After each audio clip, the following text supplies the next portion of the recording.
Hey. Hey, everybody. Welcome to another episode of the Geek Bytes podcast, episode number 148, almost up to 150. That's pretty darn amazing. I'm Ramon Mejia. I'm Edgardo Acosta. I almost had to remind you for a second. Every single podcast, we bring you the roundup of the week's best Geek and Tech news. We discuss the news, of course, anything else we happen to be interested in that day, this week. And Geek News have some great stories, including... Let's talk about the child who would be Goku, the Mario Bro movie, Star Wars on the High Seas, Natalie Portman's SNL rap, the movie trailer showdown, and much more. Of course. We begin the show, though, with Geek News.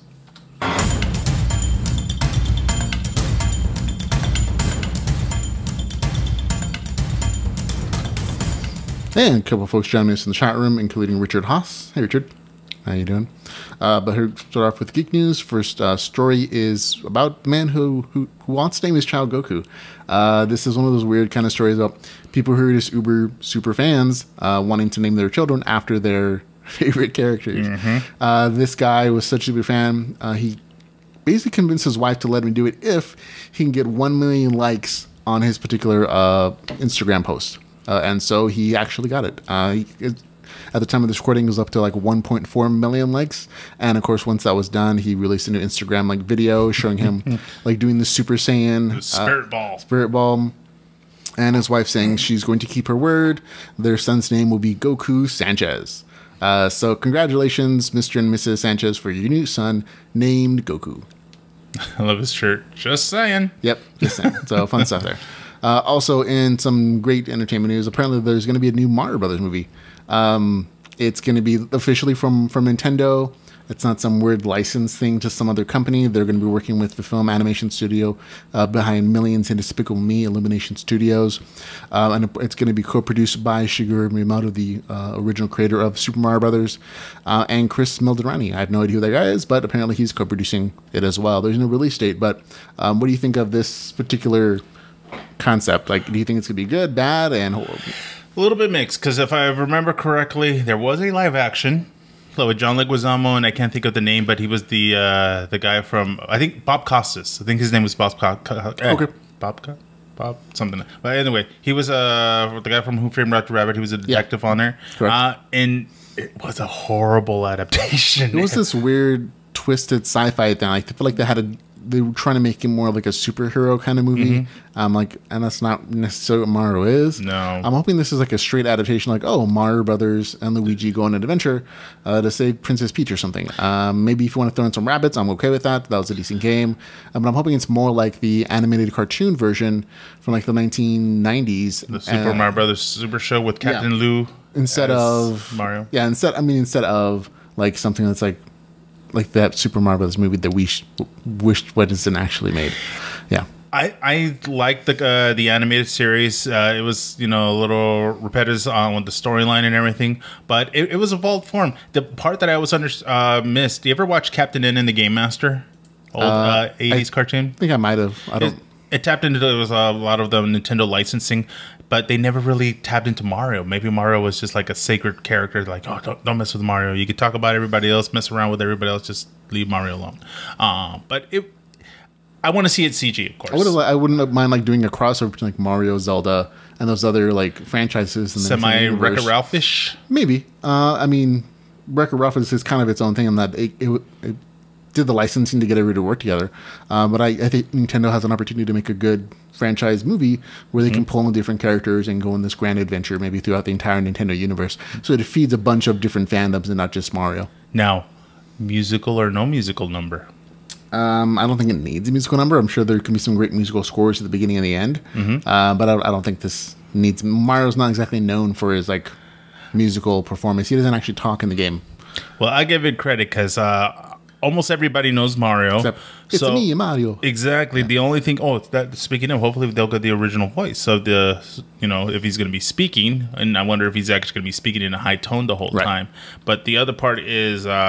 if Angry Birds can make a movie, if they can make an emoji movie, why not a Super Mario movie? Those movies sucked. And so I'd rather not have like Mario tied anything like that. Speaking of more franchising opportunities, we talked about last week the Harry Potter cruise, right? And so Marvel and Disney are apparently they heard about it and they're already arranged their own things.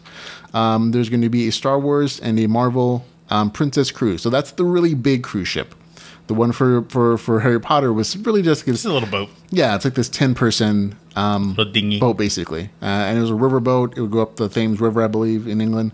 And this one is going quite a bit farther for more time. But Disney got those bucks, so you're going to get a cruise ship. Yeah, and it's definitely more like theme-oriented on top of the ship, like cast members on there and crew members. There are going to be 2 of them that take place in 2019. One is going to be Star Wars-themed, giving guests on the ship a 7-night voyage from January to early March. That's the time frames you can book it of next year.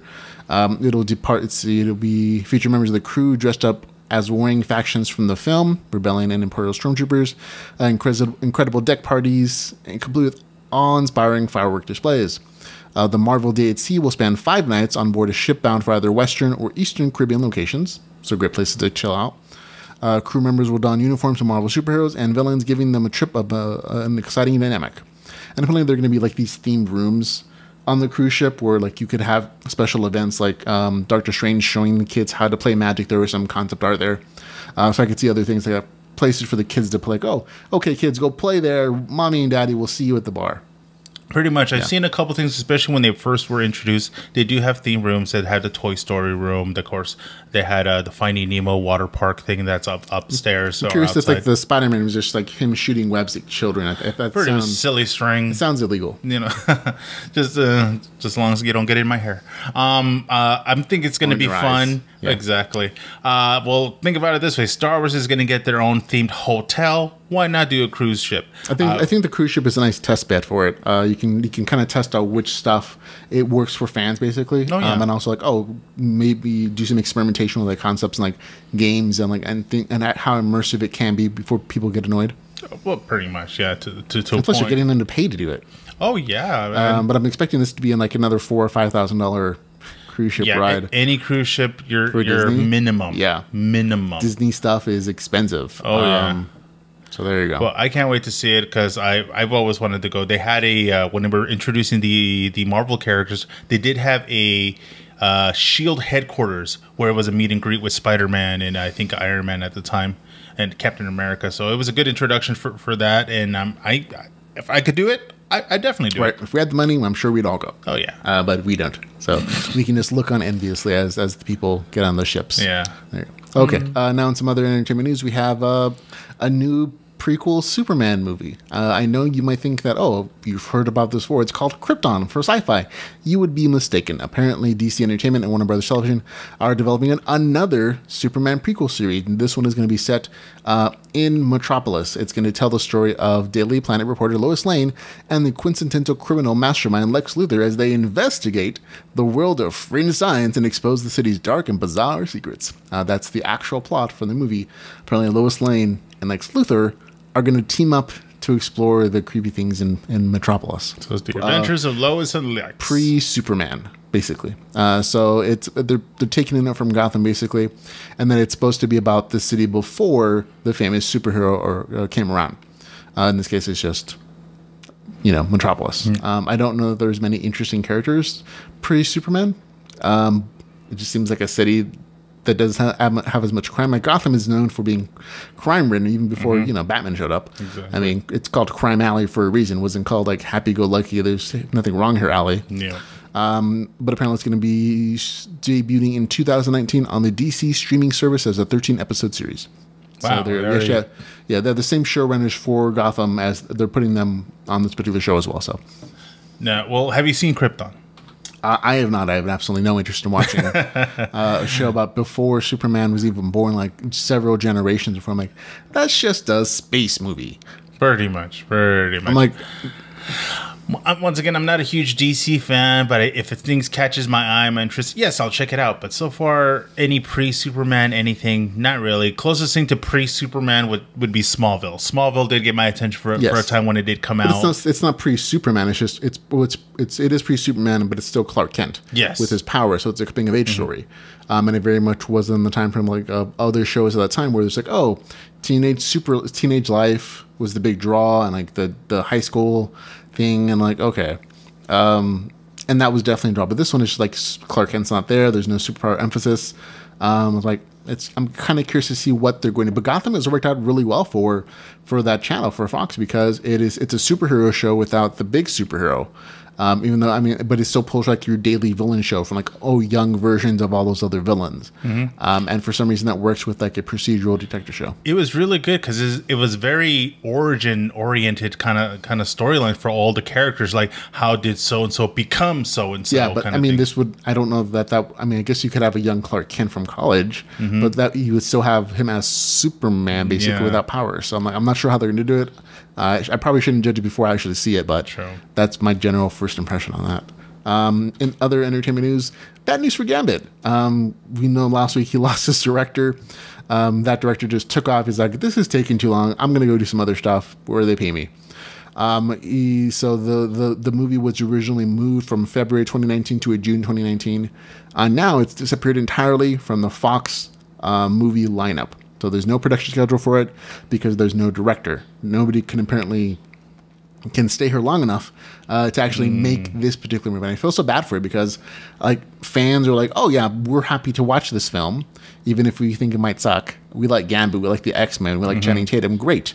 But for some reason they just can't keep a director around long enough to work through the script, to go through production. Maybe because there's so many directors are getting better offers, I don't know, but this movie seems like it's cursed. Hopefully they just straight out shit can it. Obviously, because Disney has it now. It's in their hands.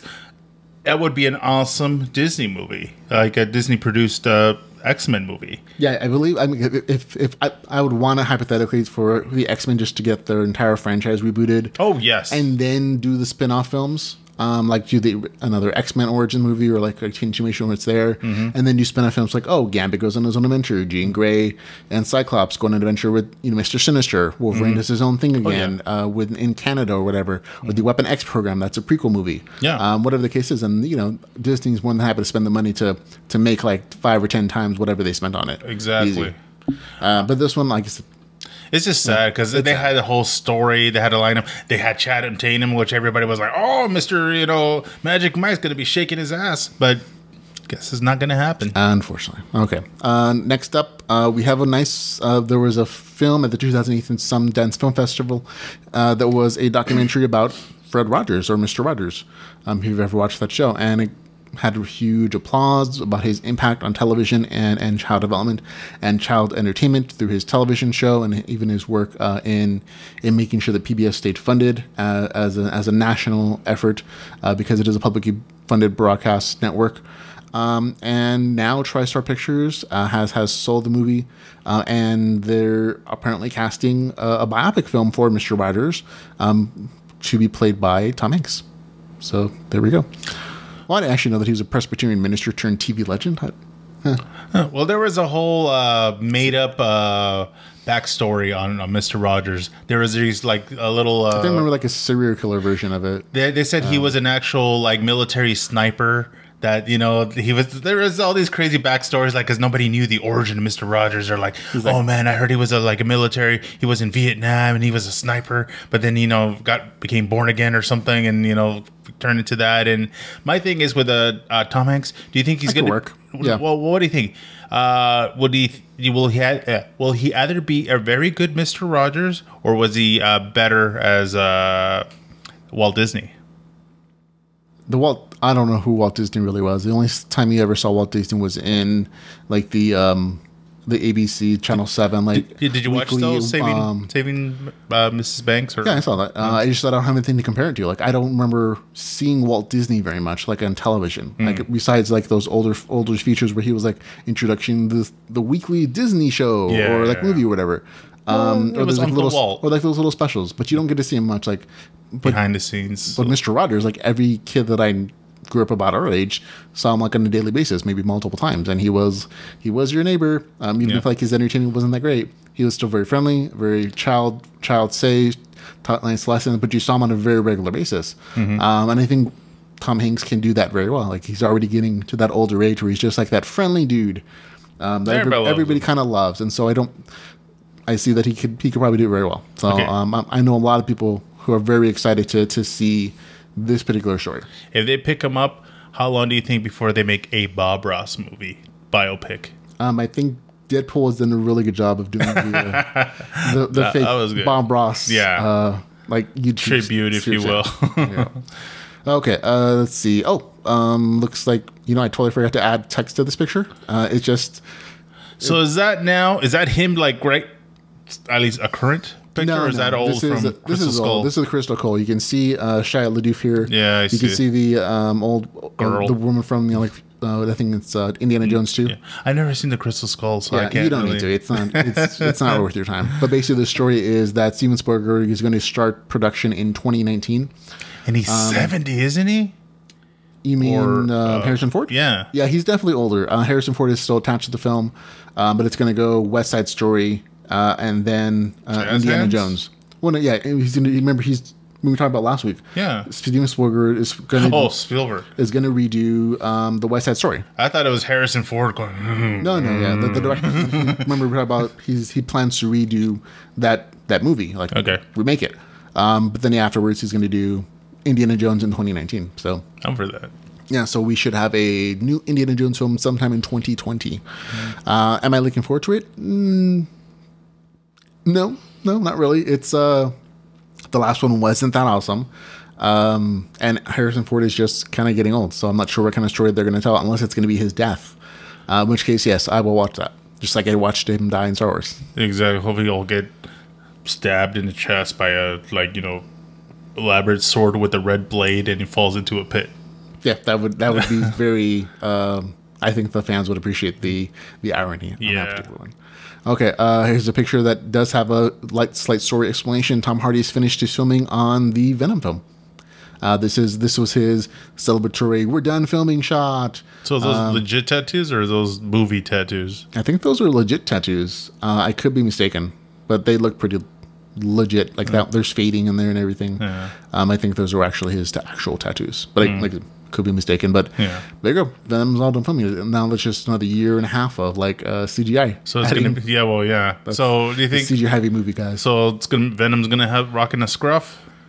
I'm Eddie Brock is. Eddie Brock, yeah, Eddie Brock is definitely. I mean, I don't think the character Eddie Brock matters a ton as far as his facial features or his hair. He just has to be a bigger, buffer version. Like the version they did in Spider-Man 3 was just horrible. Like everybody who saw that was like, that's not Venom. Like Venom is very much a different physicality to that character on purpose, because Spider-Man is thin, he's quick, he's fast, even if he is strong. But his anti-Spider-Man is basically the opposite: bigger, bulkier, maybe slower, but he's definitely powerful and has enhanced Spider-Man powers. That's part of the gig of him being a counterpoint to Spider-Man. And two skinny guys just didn't really work visually. I wish they actually showed more of a teaser, him wearing at least silhouette of a bodysuit or something, or at least just the hand done. No, that would have been cool. I figure all the CGI stuff is just done in post. He's probably wearing the green screen stuff somewhere, other places that are outside locations where people could see. But it would just be him in a suit. Yeah, because when I saw the tattoos, because for a second it looked like an N, like O-N. I'm like, does the word Venom tattooed on him? I'm hoping it wasn't like that tattoo character from the Electra movie where his tattoos it definitely looks like an N. Yeah, hopefully the tattoos weren't the symbiotic suit on his skin. I was hoping that was not the No, I mean that could be the day part of it. Look like tattoos. Yeah, when he's not in full Venom attire, it becomes these moving tattoos of him. That would be kind of cool, actually. Yeah, I would actually like that. But there you go. Venom is done shooting. Okay, next story. Sam Raimi is going to apparently be directing the Kingkiller Chronicles. We already knew that it was going to be adapted by Lin-Manuel Miranda, the guy who adapted what's it called? Miranda. No, he's the guy who did the musical. The one that Hamilton. Hamilton. And so he adapted Patrick Rothfuss's The Kingkiller Chronicles into a movie format, and movie musical? No, it's straight. It's that's not the kind of film. That's what I'm like. It's not that kind of book. It's a fantasy action adventure story with maybe some flintlock stuff in there. Okay. But it's very much billing it as it's very Game of Thronesy, as far as its ability to entertain people in a fantasy setting. Okay. There is more magic there, though. The Kingkiller Chronicles is written by Patrick Rothfuss. There are 2 books currently. I'm not sure if his third one came out yet. It's 10 million copies have been sold, so Path of Rogers is doing well. But Sam Raimi, the guy who directed the first two Spider-Man, I think he could do it. Well, I'm more happy to see that the book is being adapted in the first place. Yeah. It's a fun book. Yeah, honestly, there was another movie book adaptation that I felt it totally... Oh, look, Hans. Hans Jordan. Hey, John. Hans, how you doing? It definitely hung as a cliffhanger, but The Golden Compass was another book story. Oh, did you like that? I actually liked it. It was interesting. It was a weird take for something that I had absolutely no idea what it was about. It was just like, oh, weird. No, but it was weird enough that caught my attention. I'm hoping this is going to be done well. The Kingkiller Chronicle is definitely a huge franchise. 10 million books. Essentially, that says something. In a 2-book series. Like, each book is probably like 300 or 400 pages. Wow. Which is not my book's like 300 pages, but that's hard for people. Yeah. But it has a huge fan base. Lots of world building. People waiting for the next book in that series for a long time. Like George R. Martin kind of like length of time. Yeah. But it's cool that it's actually going forward as an actual movie at some point. So good for him. Yeah. This one's just kind of a fun story. Natalie Portman returned to Saturday Night Live this weekend. She hadn't hosted since 2006, and she returned with a new rap video. It was 12 years since, and she talks about a lot of stuff. It kind of feels like remember we saw that clip of the girl from Stranger Things. Yes. Doing her rap video. Oh, yes. This one kind of feels like that as far as like a tone, but Natalie Portman definitely takes it a big step further, getting very grown up, very adultish, and lots of cursing, which that kid is not going to do. But she does talk about Star Wars in particular, which is the clip that we're going to be playing. We're going to be starting at. So yeah. Did you remember her first one? The one with Adam Sandberg? At least after the commercial break, will you? No worries. But the one with Adam Sandberg, it's right there on top. So good. Yeah, that's the first version. He's in this one too. Oh yeah, it's so all her. It was awesome digital short. Just hearing her curse, but in a hilarious way. Okay. That's Natalie. Have you seen the new Star Wars movies? No. So we'll play this and we'll hope that we don't get tagged. Better than what? So this is like midway into it, yeah. Say something about the mother. Prequels, bitch. They were good. Oh my god. Nice. Oh yeah. Gangsters. Now kiss him right on his 17. Oh what the? While I sit dead on your face and take it. Well, it's bleeped out, so it's not like all legit. Yeah, no. Well, that's the thing. Adam Sandberg, he's also no longer a existing cast member for SNL. Yeah, SNL. So they brought him back more as a guest. Yeah. But like it goes on for it's almost 3 minutes of like Natalie Portman just rapping about her life, being a mother, how it affects the thing. It's very funny. You have to go watch it. Yeah. Huh? Yeah, apparently she's a mom. All right. Yeah, it's really funny. Go check it out. But there's a lot of cursing in there, but it's all like bleeped out for SNL television. Yeah. So go check it out. And that's kind of it for most of our new stuff. Next is just the movie trailer show, and then end of the show, folks. We have 1, 2, 3, 4, 5 movie trailers that came out this week that I thought were kind of interesting. We're going to play them for you. If you're watching the video version, we're probably not going to play the sound just because otherwise this is going to get tagged as like copyright infringement. We can play the video for you. Too bad they can't do it like as long as you're speaking over it. No, well, I mean, it's just it's not even like anybody like officially doing it. It's YouTube just saying, "Oh, this matches this." How dare you? And just preemptively like slapping you with like. It's like they have Shazam on standby. Yeah, like you can dispute it, and then they can say, "Oh no, that's not a big deal." It's just that. Yeah, it's a whole thing. So it's like better not to do it in general, but I think hopefully we'll keep out the Natalie Portman because it is a very small piece. Yeah, no, I heard the same story happening with other podcasts doing the same thing, but it is what it is. And like Jen, like I said, as long as I'm not playing the music, it doesn't be a big deal. Like the algorithms don't catch it. The first one is Adam Sandler. We should dub over it. That way it's our voiceovers of the week of. We could probably actually say the words, I guess, if we really wanted to. Title. See? There you go. So, and that's just. So, okay, do your best Adam Sandler then. Oh my gosh. I'm on the right window and we'll get the AC going and... do my Chris Rock. It's hot in this car. Well, there you go. Now I'm going to do a racist stereotype. Hey. No, but it's one, seeing the trailer, it's pretty much Adam Sandler's family, Chris Rock's family. They're getting somebody married. Has a daughter, somebody kids, has a son, or two whatever's, but they're uniting and becoming one. Their kids are coming. The whole exposure. It's quoted like it's kind of like a better version, hopefully, of Look Who's Coming to Dinner. Yeah. Pretty much. More like the more original version, I think, hopefully, than that crappy one that came out later. Yeah, and especially if you've seen, obviously, a lot of Adam Sandler movies, his friends are in it, which usually his friends are famous and funny. And so hopefully this is a thing. fun thing. Haven't seen Chris Rock in a lot of things lately, so hopefully it'll turn out well. So that's one. Looks entertaining and funny. Also a Netflix movie, so they can kind of do whatever they want to. I've been watching Altered Carbon, which is their new sci-fi show. Oh, yes. Tons of boobs, tons of bush, tons of buttholes, and penises. Like it's not like hardcore sex or anything, but they're pretty casual about their body part. It's just like, here's the camera, there it is. Yeah, at some point, and it's not just like minor characters; it's like major characters who are kind of famous. It was always kind of weird for me because, like, I know Netflix, it's its own network, if you will. Yeah, and that's why they can do whatever they want to. They don't have ratings because they're not on public television. Exactly, because I was surprised when I was watching a weird documentary and they actually showed a blowjob. Yeah, and blowjob both between a man and a woman and two men, and I was like, yeah, that's the thing. Hey, is this appropriate? Am I watching porn or is this? But no, but that's like it's a sci-fi show about the far-flung future where people change bodies over the course of hundreds of years, and it's a bunch of sci-fi. It's a really good novel series. Yeah. But like I said, they're pretty casual. They can do whatever they want to, basically, depending on what the audience do. And this one is just going for that kind of Game of Thrones kind of audience where it's like, casual nudity, full-on nudity, to appeal like the actual grown-ups who enjoy hardcore sci-fi. But the next trailer, sorry, I got off track, guys, is the Ant-Man and the Wasp that actually came up with an official trailer. I think they're doing another one for Super Bowl as well. Hopefully, and as much as I don't want to, it's going to be extended, and yes, I want to watch it because they actually debuted right after the premiere of Black Panther in LA.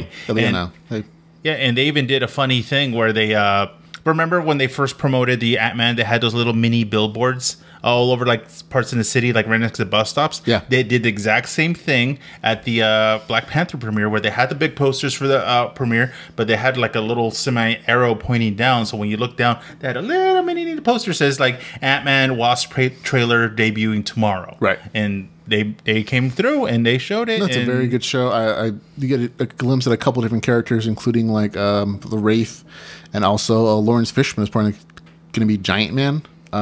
In this particular movie, like, so I'm like, okay, well, there you go. But they're definitely using their time, their size shifting powers a lot more here than they did in like the first film. Yeah, and I was I was very unfamiliar with who was going to be the villain, but they showed him. I guess his character's name is Ghost. Yeah. So he's like merges his body with technology, so he takes it over machines, computers, what have you. He's like a hacker in a way. Oh, there you go. Good to know. I didn't know his powers either. Like, the Wasp seems to have better equipment than Ant-Man. Wings and blasters. Probably because she's not a felon. And if I'm right, hopefully not too much of a spoiler. I think Miss not Goldie Hawn, Miss Catwoman from Batman Returns. Yeah, I mean, Michelle Pfeiffer. We talked about that weeks and weeks and weeks ago, like her being there. Michelle Pfeiffer's going to be the mom. She's the original Wasp. Yeah. So there's that trailer. We also have When We First Met. This one from the guy from what's that show you like? That guy. Adam. It's Adam something. Adam. Yeah. Pretty much from Workaholics. Workaholics guy. Yeah. Yeah. And it's supposed to be him meeting the girl he fell in love. He thinks he's destined to be with, but he. Very 90s oriented in the original timeline. It's like, oh, he messed up. He lost his chance, and so like years later, he kind of travels back in time back when they first met to like a Groundhog's kind of way of like, oh, getting another chance. No, he didn't mess up. He was straight out right there, friend zoned. Yeah, friend zoned right there, man. Again, you see it in his face. He's like, mother. That doesn't, like I said, that doesn't necessarily mean you're friend zoned permanently, but it's like, oh, okay, yeah. But like I said, this is like it's a very much a Groundhog Day kind of a story where he gets to go back in time again and again and again. We do try to get it right. To get it right, yeah. And it can be entertaining, I think. To see how it actually turns out. I think, the Groundhog Day was the ultimate version of that, though. It's good, though, because he tries different versions of, like, what girls would assume. Like, a guy that would know everything about a girl, but then if you know everything about a girl, you're a stalker. And if you treat a girl like garbage, like an a-hole, she'll love you, but hate you at the same time. So it's kind of like, trying to be yourself doesn't work, but how if I try to be somebody else, see how movie it to works. watch on Netflix though. I mean, yeah. Oh yeah, it's Netflix. I mean, of course, you don't have to pay for it. Totally. Honestly, I think that movie should have been good enough to be put in the theater. I think it should have been, except that Netflix will take the chance on things that movies won't. Oh yeah. You know what I mean? Now this one totally had my attention. Andre the Giant, the official movie, basically a documentary about his life. It talks to like not just Hulk Hogan. It's not just a promotional video like how great he was, but also the tragic portions of his life from people who actually worked with him and knew him.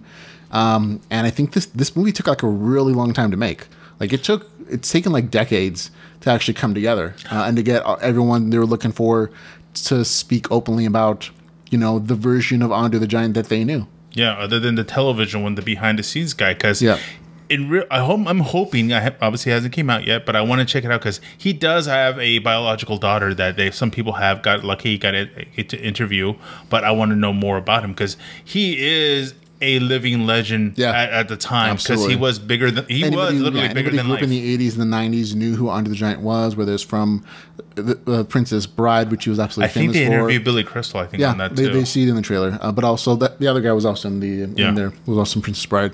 And like everybody who's from the Princess Bride who had interactions, like he was amazing. He was just great.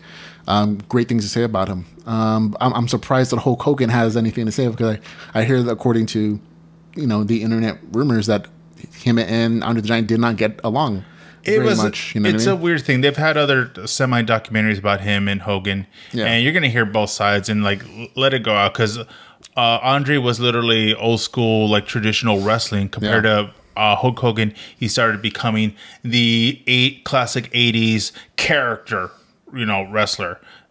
Andre was just once again larger than life. You can't fake being a giant. Yeah. you can't be a giant. A giant's going to be your gimmick. Yeah. You are a giant. Yeah, but also part of the documentary about, what is it having giantism mean for this man and the super show? A lot of physical pain. In addition to like the regular pain you get from wrestling. And most people just don't realize how physically demanding it is on your body. So there is that as well. And our last trailer, Mohawk. This is the Indian revenge film. I had weird mixed feelings on it. Is that a white chick donning Native American garb, makeup, and all that stuff? Because her features to me look very American. And for a second, I thought that was Christopher Lloyd. Almost Christopher Lloyd still working? Because I feel like she looks whitewashed. Like they're doing whitewashing. Yeah, because I can't do with the makeup or face paint or whatever. Look at all these people who said that it's great. Fantasia, Beyond Fest. The Mordovia Film Festival. People that you've never heard of before. Yeah, so that can't be bad, right? That's like getting our validation. It honestly kind of reminds me of Tonto. Yeah, I was getting like a Last of the Mohicans vibe for a second until I was like, it looks like a white chick. I can't give too much credit to her, unless that's the whole story. She's probably like the daughter of a two mixed breed couple, Mixed breed. Well, whatever, like a legit full-blooded Native American dad, white mom or vice versa and all that kind of deal. They got I forgot his real name or whatever. They got Harper. He's actually a wrestler. He's the bearded guy in it. And I'm glad he got him. I'm glad he got some lines in it because it was like, not used to hearing him talk, but yeah, I feel like this. I mean, you didn't have to use the white actress. That's what I feel. She's going to be a mix, like a half-breed kind of thing, and we'll find out if legit Native Americans will view it, and they'll give their legit review. I guess it is what it is. It's basically a small indie film anyway, so it's like you have limited opportunities and budgets, and it kind of takes the same vein as like old westerns. It's inexpensive to make. You only need a few costumes and the woods. As your place to film. So I'm like, okay. Well, especially having a wrestler in it. Usually anybody that has like a wrestler in their movie, it's actually made by WWE Films since they have their own studios. Who's the wrestler in that movie? Luke Harper. He's the bearded guy. He's the bearded soldier guy. What? He just looked like a bearded soldier, bearded white dude. Yeah.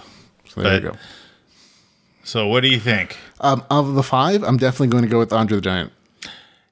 I mean, I like Ant-Man and the Wasp. That's a great trailer. It's I had fine. to wait for that one. Yeah, but Andre the Giant is like Andre the Giant is like that is more exciting because I haven't seen that before. I mean, I've seen Andre the Giant, it's that I haven't seen a documentary about him. I've seen Ant-Man before. I've seen somewhat biopics on him, and I just love to hear more about him. Like if I was to be able to just sit in front of him. He could just tell me stories for days, and I'll be just like, oh, tell me more, Andre. Tell me more, man. Andre. How big is your arm? So yeah, Andre the Giant for me. What was your pick again? I'm gonna go with Andre. I want to see Ant-Man and the Wasp, but we're gonna have to wait a while. I'll watch most of these movies. I'll watch When You First Met. I'll watch Ant-Man. I'll watch the week of. Maybe not Mohawk. I want to watch it just to see if it's gonna piss me off. No, well, this one you don't have to go to the movies to see. Most of these other ones are like Netflix. Yeah, so I'm like, okay, these guys, I'm no problem watching them on Netflix. Yeah. But there you go, folks. We both pick Andre the Giant this week, guys. The movie trailer of the week that won the week. Won our fandom. That's it for the show, folks. Thanks a lot for hanging out, for hanging out with us. If you like the podcast and you want to help support us in any way, shape, or form, you can follow all the ways you do so at geekbustpodcast.com/support. Support there. I was like, I know it took his whole line. Like, that's my only thing I gotta say. It's all right. It's okay. All right. I'm fine. I'll survive. I'm gonna drink more tequila afterwards. There's a whole Super Bowl thing happening today from what I'm hearing. That's fine. I'm surprised anyone's watching. I'm like, I think we have two people watching currently live. I think one is Hans, and one is maybe Ileana. Ileana? Yeah, okay. Probably. Yeah. Everybody else, I'd like to thank you for tuning in. Like thank you for popping like, hey, let's see what these guys are doing. Oh yeah, that's cool. We would cover. I would totally rock a jersey, just for the sake of like, oh, it's foosball related. Let's get into that. But like, anyways, I'm like, okay, I'm not really that into football, so we'll catch and I'll watch something else. We'll see, depending what ends up on the news. I'll watch the Super Bowl commercials tomorrow, and all at the same time. We'll catch the reviews, the highlights, and of course, so if anything crazy does happen, of course, we'll talk about it next week. Definitely. Okay, that's it for the show. Thanks for listening and watching. For Geek and Tech podcast, I am Ramon Mejia. I'm Edgardo Acosta. Remember, folks, to go geek out about something. Goodbye.